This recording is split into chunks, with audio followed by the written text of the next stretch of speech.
L'an dernier, nous nous étions vus pour la nostalgie heureuse.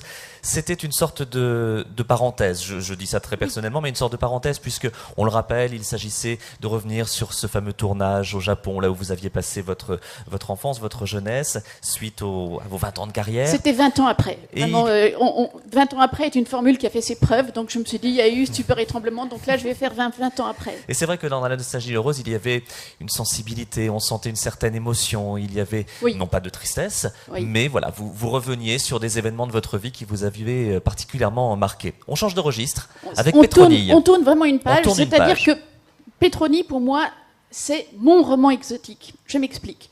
Le Japon, pour moi, c'est pas exotique, j'y ai vécu, enfin voilà, c'est l'histoire de ma vie.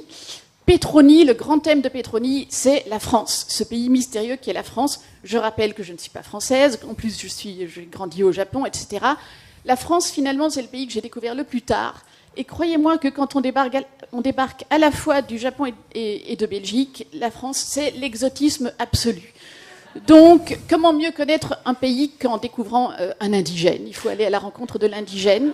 Je suis ravi d'être un indigène à côté de vous. Et Petroni joue le rôle de l'indigène. Il y a 3 thèmes. Il y a donc la France, il y a le champagne, il y a l'amitié. Voilà, c'est-à-dire que c'est présenté un peu comme une quête picaresque, puisque ma première ambition, après avoir conquis les éditions Albin Michel en France, ma première ambition, c'est vraiment de boire du champagne. Mais je comprends vite que la grande règle, c'est qu'on ne peut pas boire du champagne seul, et rien n'est plus difficile que de trouver une bonne personne avec qui boire. On ne peut pas boire avec n'importe qui. Et le roman commence comme ça, c'est que vous êtes à la recherche de quelqu'un pour vous accompagner dans ces moments de... C'est ça.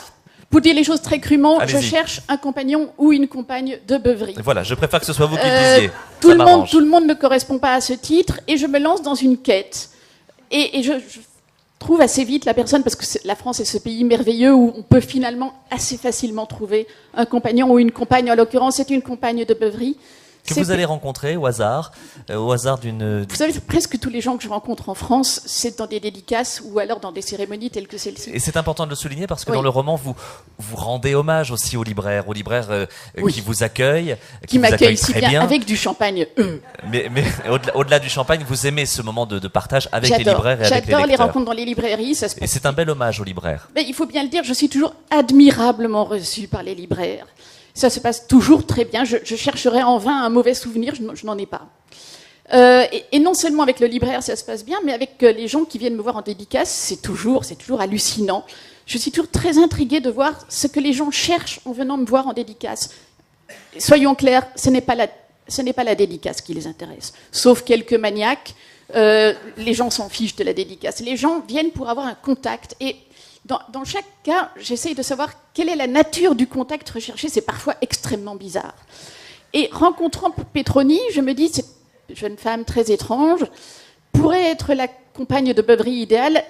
Peut-être aimera-t-elle le champagne, donc je la teste et je me rends compte que oui, elle est parfaite. Elle accepte le défi. Elle accepte le défi. Oui. Vous êtes très différentes l'une et l'autre.